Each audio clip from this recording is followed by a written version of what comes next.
नमस्कार साथियों, स्वागत है आप सभी का दिनेश गुरुपुरेनी यूट्यूब चैनल पे। आज हम भारत की स्थिति एवं आकार का दूसरा भाग शुरू करने जा रहे हैं। इसके पहले हम भारत की स्थिति एवं आकार के बारे में एक क्लास ले चुके हैं ऑलरेडी। ये दूसरा क्लास है। उसमें हम भारत की स्थिति को पूरे विश्व के ग्लोब पर पूरे महाद्वीप को बनाए हुए थे, फिर उसमें भारत की स्थिति को दर्शाए हुए थे। अब इसमें भारत की स्थिति के आगे आकार पर चर्चा करेंगे। पूरे विश्व में भारत की स्थिति कहाँ है, इस पर चर्चा कर चुके हैं। अब स्थिति के बाद आकार पे कि भारत का आकार कितना बड़ा है। आकार और आकृति दो चीज़ें होती हैं। आकार का मतलब होता है साइज, कितना बड़ा है कितना छोटा। आकृति का मतलब शेप से है। जैसे एग्जाम्पल से समझें तो ये एक वृत्त है, ये एक वृत्त है, ये दोनों गोले हैं, तो इनकी कहेंगे, हाँ ये दोनों गोले हैं। या फिर ऐसे समझे कि ये एक वर्ग है, ये भी एक वर्ग है, ठीक। ये दोनों वर्ग और ये दोनों गोल आकृति, या तो इन दोनों की आकृति सेम है, इन दोनों की आकृति सेम है, लेकिन आकार देखेंगे तो ये छोटा हो जाएगा। इन दोनों की क्या सेम है? आकृति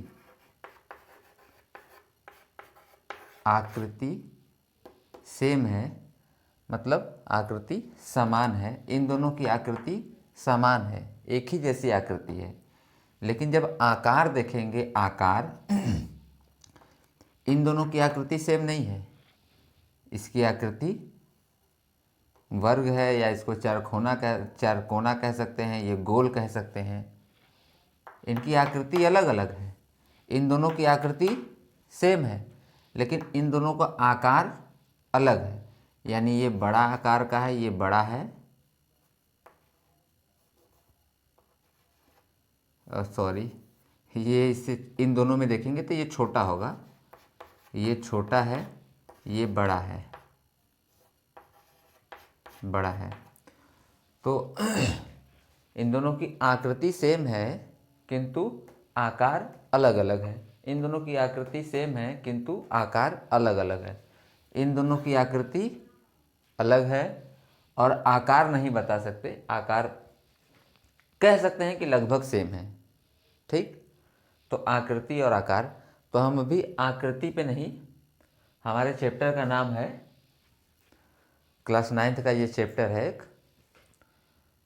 स्थिति और आकार। तो भारत की स्थिति के बारे में हम समझ चुके हैं। अब आकार के बारे में देखते हैं।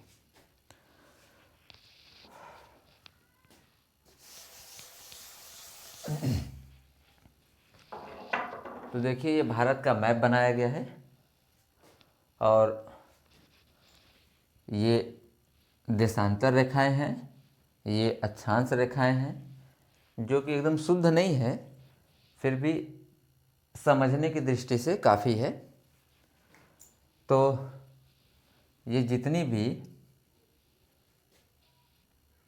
उस वीडियो में भी हम ये जिक्र किए थे कि भारत की मुख्य भूमि यहाँ शुरू होती है और संघ क्षेत्र यहाँ से शुरू होता है। संघ क्षेत्र में ये लक्षद्वीप और अंडमान निकोबार, अंडमान निकोबार का एक और नाम है, एक और क्या, इसे अन्य नाम यानी अमराल्ड आइलैंड के नाम से भी जानते हैं, या इसी को अंडमान निकोबार भी कहा जाता है। और ये लक्षद्वीप, इसकी स्थिति बंगाल की खाड़ी में है। बंगाल की खाड़ी में किसकी स्थिति है? अंडमान निकोबार की। और लक्षद्वीप की स्थिति अरब सागर में है। तो जब पूछेगा भारत की मुख्य भूमि का, या भारत की मुख्य भूमि कितने डिग्री से शुरू हो रही है, तो यहाँ पर देखिए 8 डिग्री 4 मिनट लिखा हुआ है, 8 डिग्री 4 मिनट से। वहीं पे जब हमसे कहे कि भारत का दक्षिणतम बिंदु, भारत का दक्षिणतम मतलब सबसे दक्षिण में जो है वो 6 डिग्री 45 मिनट, जो अंडमान निकोबार में स्थित है, जिसे हम इंदिरा पॉइंट के नाम से जानते हैं, या इंदिरा पॉइंट के साथ साथ इसे हम पिग्मिलियन पॉइंट के नाम से भी जानते हैं। वो यहाँ पे मेंशन है, इंदिरा पॉइंट को पिग्मिलियन पॉइंट के नाम से भी जानते हैं। तो जो ये है सबसे दक्षिणतम बिंदु किस नाम से जाना जाता है, तो किस नाम से, इंदिरा पॉइंट या पिग्मिलियन पॉइंट। उसी तरह सबसे उत्तरी बिंदु जो 37 डिग्री 6 मिनट पे स्थित 37 डिग्री 6 मिनट पे स्थित है, उसका नाम इंदिरा कॉल है, इंदिरा कॉल। अब यहाँ पर सरक्रीक है, यहाँ पर वलांगू है, कहीं किबीथू भी लिखा हुआ मिलता है। तो हम भारत का मैप बनाने के बाद ये समझ गए कि यहाँ पे कितना डिग्री है, यानी कि हम पिछले वीडियो से ही समझ चुके हैं कि हम भारत जो है ग्लोब पर उत्तर पूर्वी, उत्तर और पूर्वी गोलार्ध में और उत्तरी गोलार्ध में स्थित है।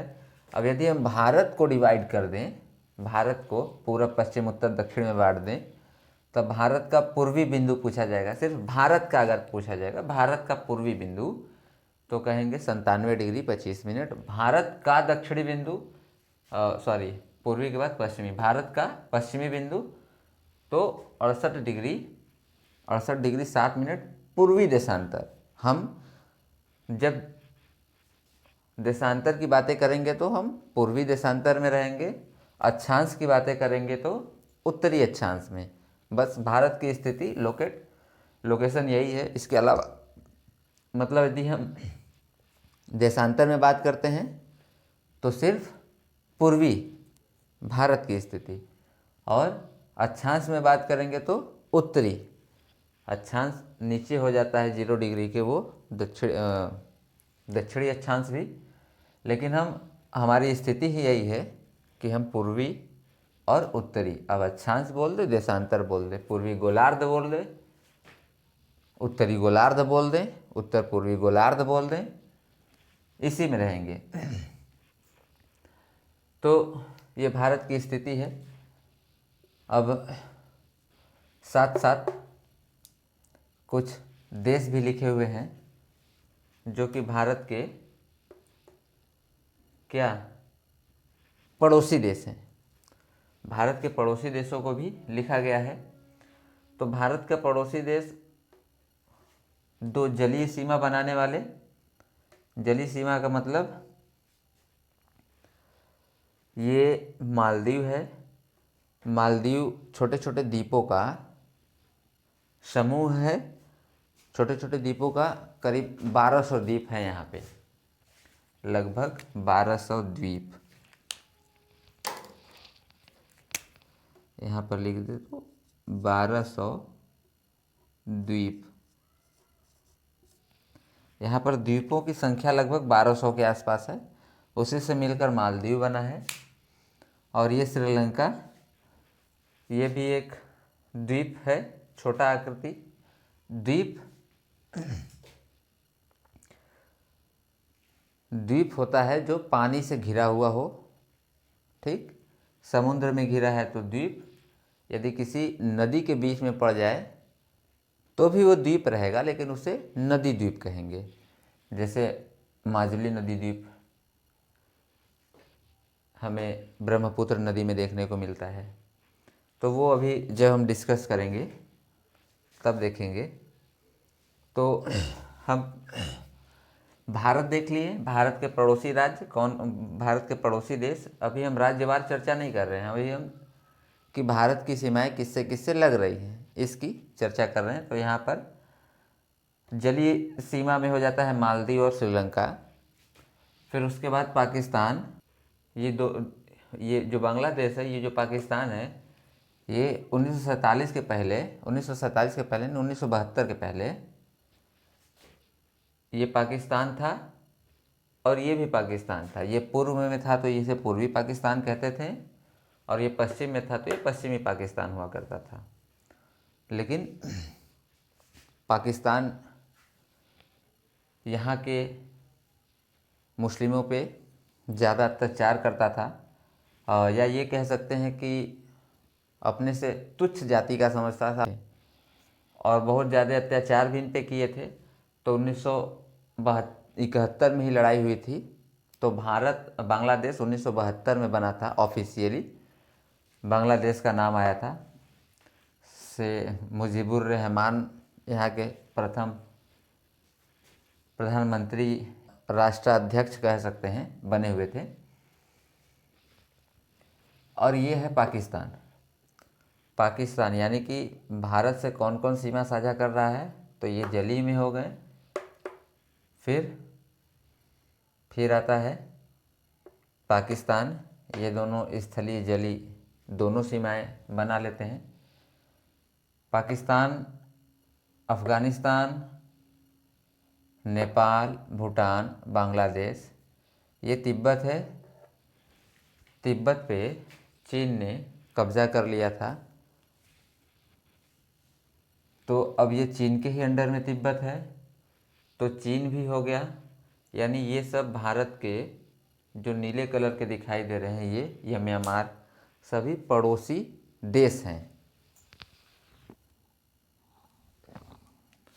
ये सभी पड़ोसी देश हैं। अब कितनी लंबी सीमा किससे बनाता है भारत की,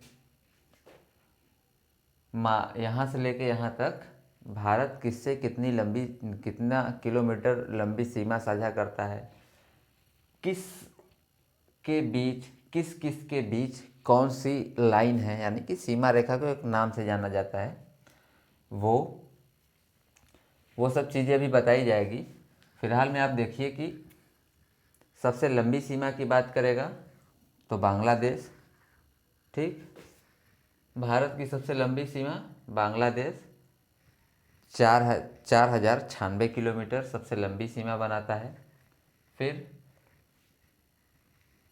भारत की सबसे कम सीमा मतलब ये डुरंड रेखा। अब डुरंड रेखा में भी 1947 के पहले जब भारत का विभाजन नहीं हुआ था, तो हिस्सा भी, ये जो पाकिस्तान है, ये हिस्सा भी भारत का ही था। तो उसके पहले यानी 1947 के पहले भारत और अफ़गानिस्तान के बीच में ये लाइन थी। इस लाइन का नाम है डुरंड रेखा। लेकिन बंटवारे के बाद ये लाइन अफ़गानिस्तान और पाकिस्तान के बीच में चली गई। लेकिन इसका कुछ हिस्सा जो 106 किलोमीटर के आसपास है, वो भारत के इस राज्य से, जम्मू कश्मीर नहीं, ये लद्दाख वाला क्षेत्र अब आ जाएगा, अब इसे बदल दिया गया है। तो लद्दाख वाले क्षेत्र से, जिस पे अभी पाकिस्तान का कब्जा है, ये वाला भाग पाकिस्तान के कब्जे में है। मतलब ये पाक ऑक्युपाइड कश्मीर है, इतना क्षेत्र इधर, और इधर कुछ क्षेत्र चाइना के कब्जे में है। ये line of actual control LAC, और ये POK, ये भाग POK के नाम से जाना जाता है। POK, पाक ऑक्युपाइड कश्मीर। लेकिन अब जम्मू कश्मीर इधर वाला क्षेत्र हो गया है, और ये LAC इधर वाला भाग हो गया है, जिस पे चीन ने 1962 में चीन ने कब्जा कर लिया था। तो ये लाइन ऑफ एक्चुअल कंट्रोल और ये POK यानी पाकिस्तान ऑक्युपाइड कश्मीर, ये दो क्षेत्र उन लोगों के पास अभी हैं। तो जो भारत का एक्चुअल मैप है, इसमें हम देखेंगे डुरंड रेखा अगर पूछेगा क्या भारत और अफ़गानिस्तान के बीच में है, तो अगर ऑफिशियली देखा जाएगा, जैसे कि जब हरि सिंह थे जम्मू कश्मीर में, तो उन्होंने जब विलय पत्र पे हस्ताक्षर किया, तो ये पूरा जम्मू कश्मीर भारत में विलय हो गया। जब भारत में विलय हुआ तो पूरा जम्मू कश्मीर का पूरा क्षेत्र भारत के पास होना चाहिए। तो उस नज़रिए से देखें तो अफ़गानिस्तान और भारत के बीच में डूरंड रेखा है। वो कितना है? 106 किलोमीटर।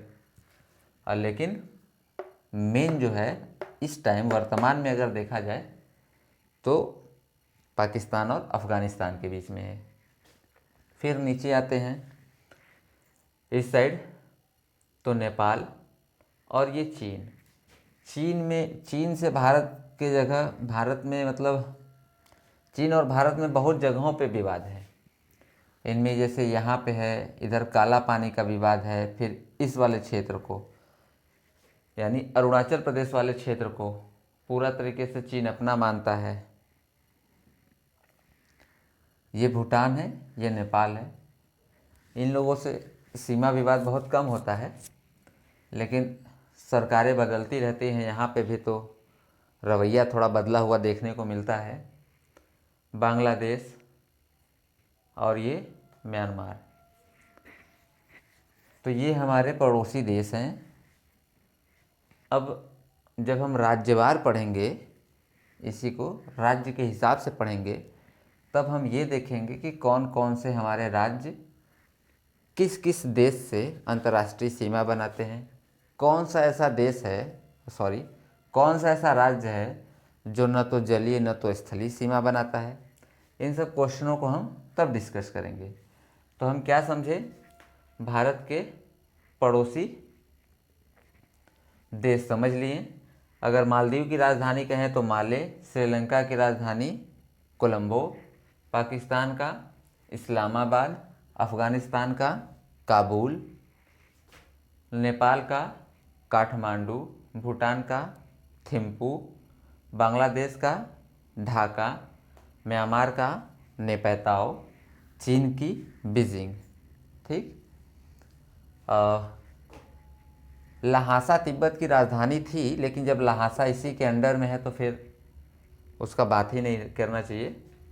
अब भारत के पड़ोसी देख लिए, तो भारत का आकार देख रहे थे। तो भारत का आकार कितना बड़ा है? भारत का आकार ये लिखा हुआ है। भारत का क्षेत्रफल 32,87,263 वर्ग किलोमीटर। इतना बड़ा है कि ये विश्व की, ये जो नंबर लिखे हुए हैं, ये नंबर हैं विश्व के कुल क्षेत्रफल का, 2.4%।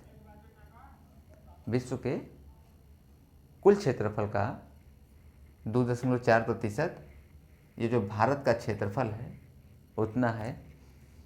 वहीं पे बात करें जनसंख्या के बारे में कि विश्व के कुल जनसंख्या का मतलब जितना विश्व में जनसंख्या रहती है उसका कितना प्रतिशत भाग भारत में रहता है, तो ये आता है 16.5% लगभग। ये 2011 का था।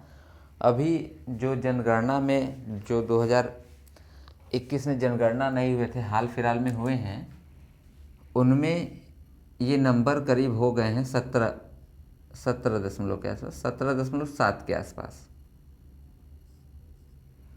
ये नया अपडेट है। पहले क्या 2011 का जब जनगणना हुआ था उसके अनुसार अगर हम देखते हैं तो ये नंबर 16.5 के आसपास मिलता है, लेकिन फ़िलहाल में अगर देखें तो 17.7 के आसपास अब पहुंच चुके हैं, क्योंकि विश्व में जनसंख्या की दृष्टि में देखें तो हम अब नंबर 1 पे हो चुके हैं। और सबसे कम सीमा समझ लिए, इंदिरा पॉइंट को पिग्मिलियन के नाम से जाना जाता है, ये हम पहले समझ चुके हैं।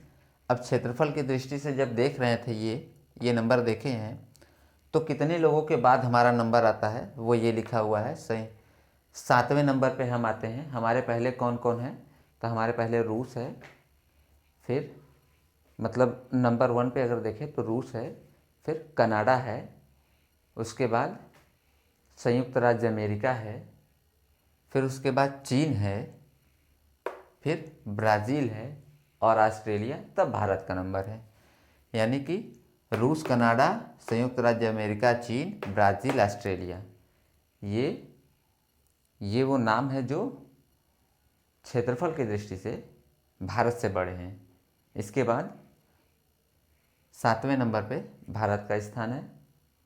क्षेत्रफल भारत का तकरीबन 200 देशों में, तकरीबन 200 या हाँ लगभग 200 देशों में, या हम ये कह सकते हैं कि अगर यूएनओ के हिसाब से तो 193 देश, नहीं मान लीजिए 100, लगभग 200 देशों में भारत के पास क्षेत्रफल अगर देखें तो 7वें नंबर पे आ रहे हैं। क्षेत्रफल का नंबर ये है 32,87,263 वर्ग किलोमीटर, और प्रतिशत में देखें तो 2.4%। जनसंख्या में देख लिए हैं। अब आता है 8 डिग्री, 9 डिग्री, 10 डिग्री चैनल। ये चैनल कुछ है नहीं, बस ये समझ लीजिए कि चैनल जो होता है वो जल संधि से चौड़ा होता है। जल संधि होता है दो, देखिए ये जल संधि है ना, तो जल संधि दो भूमि को अलग करता है, दो पानी को जोड़ता है। दो पानियों को जोड़ना यानी दो जलों को जोड़ना, पतला रास्ता से अगर जोड़ा जा रहा है, एक पतला रास्ता है, एक पतला स्थान है। जैसे ये भूमि हो गई, ये भूमि हो गई, ये दो भूमि हो गया, ये जमीन हो गया। एक पतला रास्ता या एक पतला जल संधि किसी को जोड़ रहा है, ठीक। यहाँ पर मान लीजिए यह पानी हो, तो दो जमीन को एक पतला रास्ता जो जल का हो जोड़ रहा है, तो उसे हम कहेंगे जल संधि। किंतु यदि हम दो भूमि समझ लें, दो भूमि हो और उनके बीच के चौड़े रास्ते को, चौड़ा रास्ता यदि है जल का चौड़ा रास्ता है, तो इसे कहेंगे हम चैनल। चैनल और जल संधि में ज़्यादा फर्क नहीं होता है, बस चौड़ाई का होता है। चैनल चौड़ा होता है, जल संधियाँ पतली होती हैं। चैनल को नौका ले आने के लिए, असल में ये उथला हुआ ही भाग होता है, जल का बहुत उथला हुआ भाग, मतलब वो ज़्यादा गहराई नहीं होती है चैनलों पे। लेकिन जब रास्ते चौड़े होते हैं तो नाव के आवागमन के लिए उन्हें तकनीकी या टेक्नोलॉजी का उपयोग करके उन्हें थोड़ा गड्ढा कर दिया जाता है, उनकी गहराई बढ़ा दी जाती है। जो उथला भाग होता है उनकी गहराई बढ़ा दी जाती है नौका गमन के लिए, या नाव को आवागमन के लिए, आने जाने के लिए। तो चैनल का मतलब जो चौड़ा हो। तो 8 degree channel, 9 degree channel, 10 degree channel, ये मुख्यतः यही अक्षांश रेखाओं को ही बताया जाता है कि 8 डिग्री चैनल किसके किसे, मतलब 8 डिग्री जो है अक्षांश, उत्तरी अक्षांश, 9 डिग्री उत्तरी अक्षांश, 10 डिग्री उत्तरी अक्षांश किसके किसके बीच में है। तो अगर हम 8 डिग्री उत्तरी अक्षांश की बात करें तो 8 डिग्री हमारा ये पड़ रहा है 8 डिग्री 4 मिनट। तो इसके नीचे कौन है, मालदीव। और इधर हमारा है मिनिकॉय। मिनिकॉय एक द्वीप है। मिनिकॉय एक द्वीप है। तो मालदीव और मिनिकॉय के बीच में, मान लीजिए हम यहाँ पर लिख देते हैं मिनिकॉय द्वीप।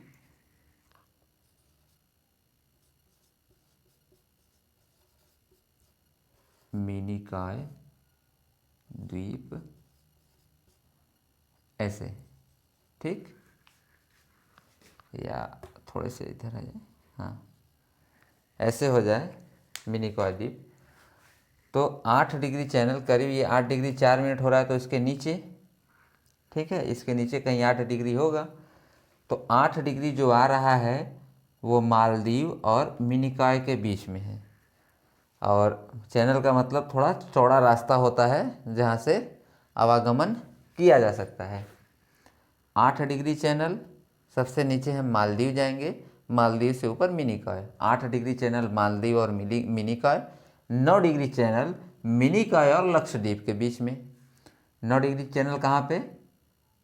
मिनिकॉय और लक्षद्वीप के बीच में 9 डिग्री चैनल, चैनल मतलब चौड़ा रास्ता। फिर 10 डिग्री चैनल अंडमान निकोबार में पड़ता है। ठीक, तो अंडमान निकोबार में भी कहाँ पे है? तो 10 डिग्री चैनल छोटा लिखना था यहाँ पर, छोटा अंडमान व कार निकोबार। जब हम इसको विस्तृत रूप से पढ़ेंगे तो अंडमान को भी कई भाग में बांट के पढ़ेंगे। उत्तरी अंडमान, दक्षिणी अंडमान, छोटा अंडमान, फिर निकोबार। ठीक है, तो जब हम पढ़ेंगे इसको तो एक बार इस चीज़ को हम जो 10 डिग्री चैनल है इसको फिर डिस्कस कर लेंगे। अभी फ़िलहाल में हम याद कर लेते हैं कि 8 डिग्री चैनल जो है, 8 डिग्री चैनल वो मालदीव और मिनिकॉय के बीच में है। 9 डिग्री चैनल मिनिकॉय और लक्षद्वीप के बीच में है। 10 डिग्री चैनल छोटा अंडमान व कार निकोबार के बीच में है। ठीक,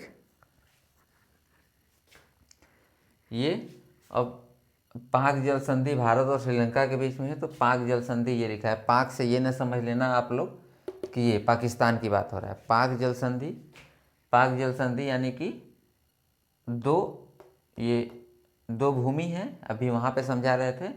दो भूमि को जोड़ने वाले पतले रास्ते जल संधि के नाम से जानी जाती हैं।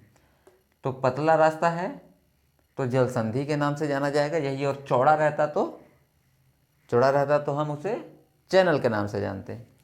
और जैसे बोले थे कि दो पानी को जोड़ती है जल संधियाँ, क्या करती हैं? दो पानी को जोड़ती हैं। तो ये है बंगाल की खाड़ी और यहाँ पे है मन्नार की खाड़ी। इन दो पानियों को यानी इन दो जलों को जोड़ने का काम कर रही हैं जल संधि। कौन जल संधि? पाक जल संधि। यहाँ पे पाक जल संधि किसको किसको जोड़ने का काम कर रही है? इधर मन्नार की खाड़ी है, ये देखिए यहाँ पर लिखा हुआ है, स्थिति लोकेशन यहाँ पर है। तो मन्नार की खाड़ी और बंगाल की खाड़ी को कौन जोड़ रही है? पाक जल संधि। तो पाक जल संधि किसके किसके बीच में है? या अगर पूछ ले हमसे कि पाक जल संधि किन दो को अलग करती है, और या कह दे कि किन दो को जोड़ती है, तो जोड़ती है किसको किसको? बंगाल की खाड़ी और मन्नार की खाड़ी को। अगर पूछ दे कि किसको किसको अलग करती है, तो अलग करती है भारत और श्रीलंका को। कौन? पाक जल संधि। इसीलिए लिखा हुआ है पाक जल संधि भारत और श्रीलंका के बीच में। डुक्कन पास दक्षिणी अंडमान व लघु अंडमान के मध्य है। तो जब हम ये देखेंगे, हम एक बार इस पर और चर्चा करेंगे अंडमान निकोबार पे, तब वो चीज़ें हम फिर डिस्कस कर लेंगे इन दोनों को। अब हमारा क्षेत्रफल हो गया, फिर उसके बाद ये कुछ नोट्स हो गए। अब भारत के बनावट में फिर से आते हैं। सबसे नीचे हमारा इधर केरल, इधर तमिलनाडु वाला भाग है, इधर जम्मू कश्मीर और लद्दाख वाला भाग है, इधर अरुणाचल प्रदेश है, इधर कौन सा राज्य है? गुजरात। सबसे ज़्यादा जलीय सीमा और सबसे ज़्यादा सीमा, दो बातें हैं। सबसे ज़्यादा लंबी सीमा या सबसे लंबी सीमा किस देश के साथ है? अगर देश पूछेगा तो हम ये जवाब देंगे, लेकिन अगर पूछ देगा कि सबसे ज़्यादा जलीय सीमा भारत का कौन सा राज्य बनाता है, या भारत का कौन से राज्य की सीमा, जलीय सीमा सबसे लंबी है, तो जलीय सीमा किस राज्य की है? वो गुजरात आएगा। सबसे लंबी जलीय सीमा बनाता है, या इसका तट जो है बहुत लंबा है अपेक्षाकृत अन्य सभी यहाँ से यहाँ तक जितने भी राज्य हैं उनसे।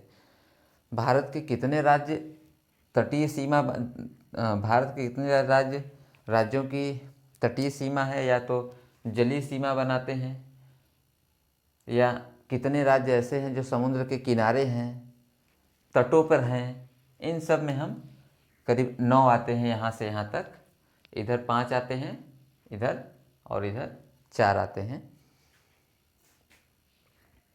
तो एक बार अगर देखना चाहें उन 9 राज्यों के नाम, तो गुजरात, महाराष्ट्र, फिर उसके बाद गोवा, कर्नाटक, केरल, इधर 5 राज्य हो गए, इधर तमिलनाडु, आंध्र प्रदेश, उड़ीसा और पश्चिम बंगाल, 5 राज्य होते हैं।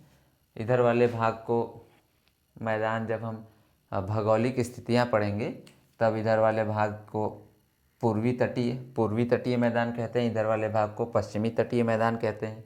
पूर्वी तटीय मैदान के ऊपरी भाग को उत्तरी सरकार कहते हैं, दक्षिणी भाग को कोरोमंडल तट कहते हैं। इसी तरह इधर रहता है कोंकण तट रहता है, कन्नड़ तट रहता है, मालाबार तट रहता है। सबसे ऊपर कोंकण तट रहता है, उसके नीचे मालाबार तट रहता है, कोंकण कन्नड़ तट रहता है, उसके नीचे मालाबार तट रहता है। तो हम भौगोलिक स्थितियों में जब भारत की भौगोलिक स्थितियों को डिस्कस करेंगे तब हम कर लेंगे। अब देखते हैं भारत की पूर्व से पश्चिम लंबाई कितना किलोमीटर है। तो भारत का पूर्व से पश्चिम लंबाई अगर देखने जाएंगे हम,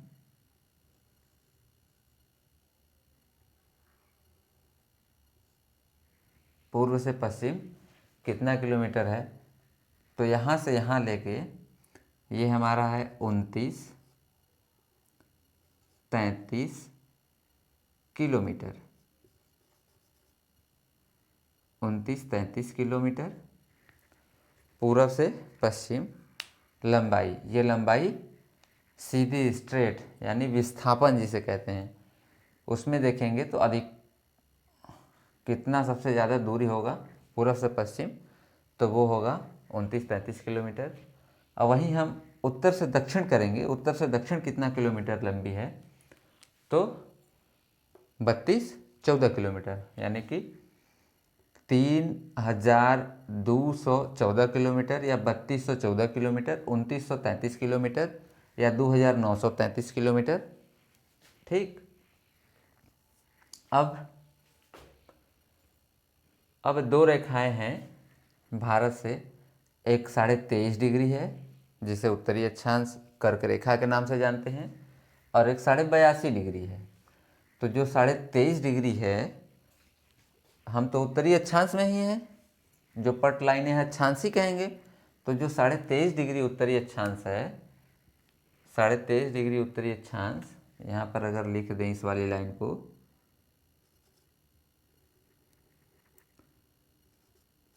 23 से ही 1/2 डिग्री, 23.5 डिग्री जो उत्तरी अक्षांश है इसे हम कर्क रेखा कहते हैं।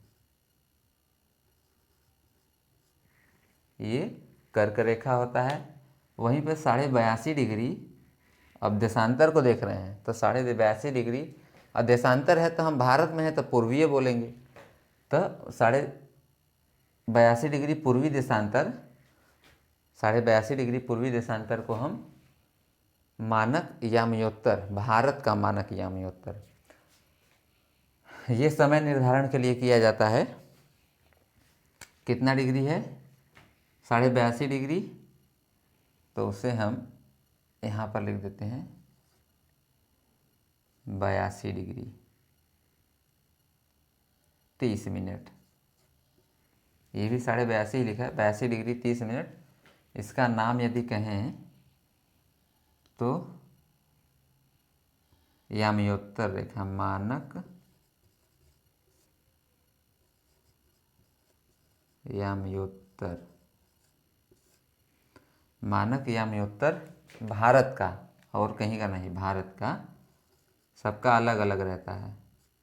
भारत का मानक यामयोत्तर कितने डिग्री से, तो 82.5 डिग्री से, 82.5 डिग्री। कौन सा, पूर्वी देशांतर होता है, पूर्वी देशांतर होता है। अब पूछेगा कि कर्क रेखा कितने राज्यों से होकर गुजरती है, तो एक ट्रिक होता है कि कर्क रेखा का मित्र पे गमछा झार, मित्र पर गमछा झार, जिसमें मी से हो जाता है मिजोरम,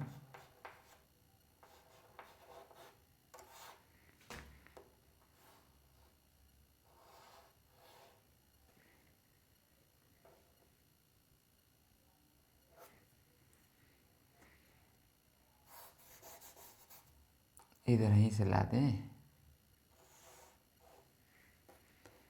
मित्र, त्र से त्रिपुरा, मित्र त्रिपुरा हो गया, पर प से पश्चिम बंगाल,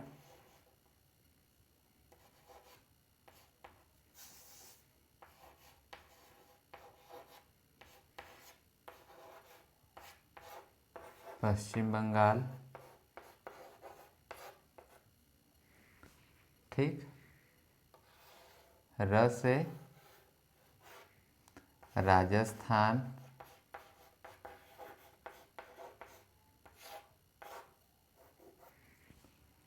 फिर ग से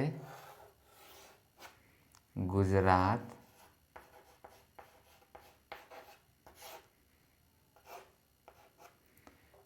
म से मध्य प्रदेश,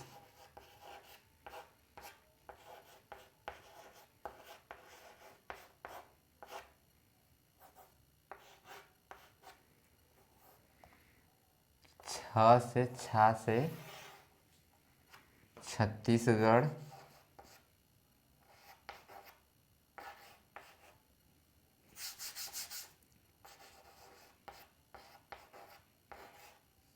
छा बार बार लिख दें, छत्तीसगढ़,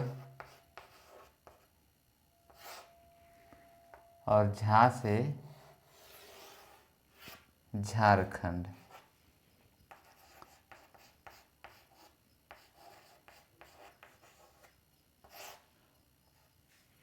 झारखंड।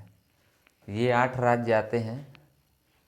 ये तो हमें ट्रिक से याद हो जाएंगे, लेकिन जब हमसे कह देगा कि इन राज्यों को पूर्व से पश्चिम लगाइए, या कर्क रेखा पर उपस्थित राज्यों को पूर्व से पश्चिम की ओर सजाइए, तब हमें नहीं समझ में आएगा, क्योंकि हम तो ट्रिक से याद किए हुए हैं।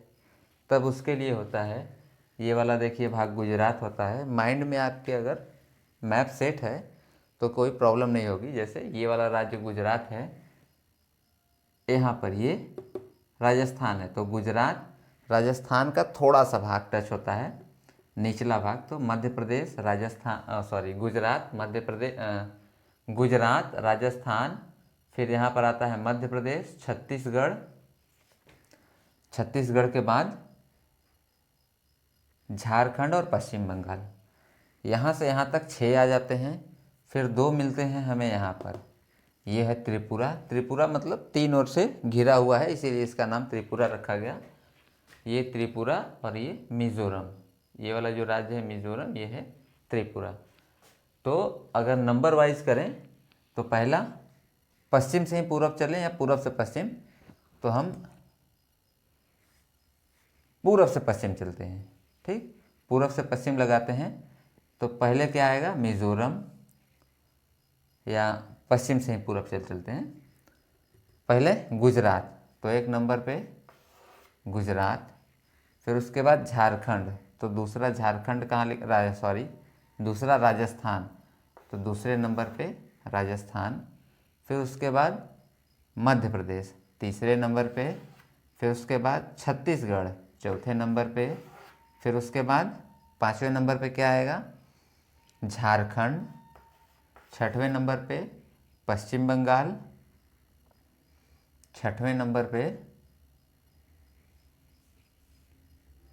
पश्चिम बंगाल, ये है, ये रहा 6वें नंबर पे, यहाँ पर लिख देते हैं। 6वें नंबर पे पश्चिम बंगाल। फिर त्रिपुरा मिज़ोरम, ये है त्रिपुरा मिज़ोरम, यानी ये हुआ मेरा 7वां नंबर, ये हुआ मेरा 7वां नंबर। मिज़ोरम हुआ हमारा 8वां नंबर, ठीक। यदि उधर से आना होगा तो पहले 8, फिर 7, फिर 6, फिर 5, 4, 3, 2, 1। ठीक, यानी कि हम उस टाइम जब हम उल्टी गिनती कर रहे हैं इसका मतलब हम पूरब से पश्चिम जा रहे हैं। ठीक है।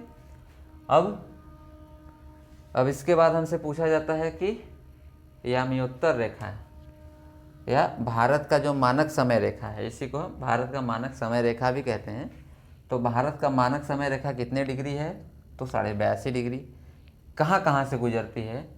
तो कहाँ कहाँ से गुजरती है, इसमें उत्तर प्रदेश के इलाहाबाद 81 डिग्री 54 मिनट के आसपास आता है। इलाहाबाद 81 डिग्री 54 मिनट पे है। 82 डिग्री पे उत्तर प्रदेश के दो स्थान मिर्ज़ापुर और विंध्याचल दोनों 82.5 डिग्री पे ठीक उपस्थित हैं। और 81 डिग्री 54 मिनट पे इलाहाबाद, जिसे हम प्रयागराज के नाम से जानते हैं, इसीलिए लिखा जाता है इलाहाबाद के निकट से, क्योंकि वो प्रसिद्ध नाम है। तो इलाहाबाद के निकट से यानी इलाहाबाद कितने पे स्थित है? तो 81 डिग्री 54 मिनट पे है। 82.5 डिग्री पे उत्तर प्रदेश के दो स्थान मिर्ज़ापुर और विंध्याचल 82.5 डिग्री पे 82.5 डिग्री पे, यानी कि भारत के यामियोत्तर रेखा या भारत के मानक समय रेखा। ये मानक समय रेखा के बारे में एक दिन हम बढ़िया से क्लास लेके समझाएंगे कि मानक समय रेखा क्या होता है, क्या अंतर होता है, क्या नहीं होता है। अफ़गानिस्तान जिसके साथ सबसे कम सीमा साझा होता है 106 किलोमीटर। पाकिस्तान के साथ 32-23 किलोमीटर लंबा सीमा साझा है, यानी यहाँ से लेके यहाँ तक 32-23 किलोमीटर है। इसी तरह नेपाल की बातें करते हैं तो नेपाल 1751 यानी 1751 किलोमीटर, यहाँ पे लिखा नहीं गया है, किलोमीटर की दूरी सीमा साझा करता है भारत और इन दोनों के बीच। इतना लंबा सीमा है भारत और नेपाल के बीच। भूटान और भारत के बीच 699 किलोमीटर लंबी सीमा है। बांग्लादेश के लिए आपको लिख ही दिया गया है, बांग्लादेश 1643 किलोमीटर लंबी सीमा भारत के साथ साझा करता है। और ये सब चीज़ जैसे कच्छ की खाड़ी और खंभात की खाड़ी दोनों गुजरात में है। कच्छ की खाड़ी में जब हम नदियाँ पढ़ेंगे तो कौन कौन सी नदी कच्छ की खाड़ी में गिरती है, ये सब चीज़ें डिस्कस करेंगे। अभी फ़िलहाल में ये चीज़ें हम आपको समझाए हैं। लक्षद्वीप एक शब्द है संस्कृत का, इसका मतलब होता है लक्ष्य मतलब लाखों द्वीप। तो ये संस्कृत के शब्द थे, इसे लाखों द्वीप कहा जाता है, लेकिन यहाँ पे लाखों द्वीप है नहीं। मान ले तो अगर 25, 26, 36 के आसपास, लगभग 36 द्वीपों को मिला के ये लक्षद्वीप है। ये भारत का अभिन्न अंग है। हालांकि ये केंद्र शासित भारत के राज्य हैं।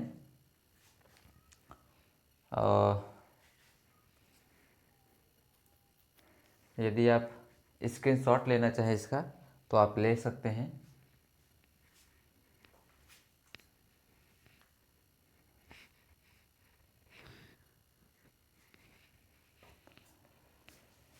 तो आशा करते हैं आपने अब तक स्क्रीनशॉट ले लिया होगा। बाकी इसके आगे की जानकारी फिर अगले वीडियो में। तब तक के लिए आशा करते हैं कि आपको दी गई जानकारी ठीक लगी हो।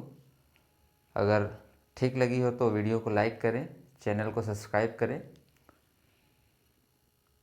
और अपने दोस्तों से वीडियो को शेयर करें। मिलते हैं नेक्स्ट वीडियो में।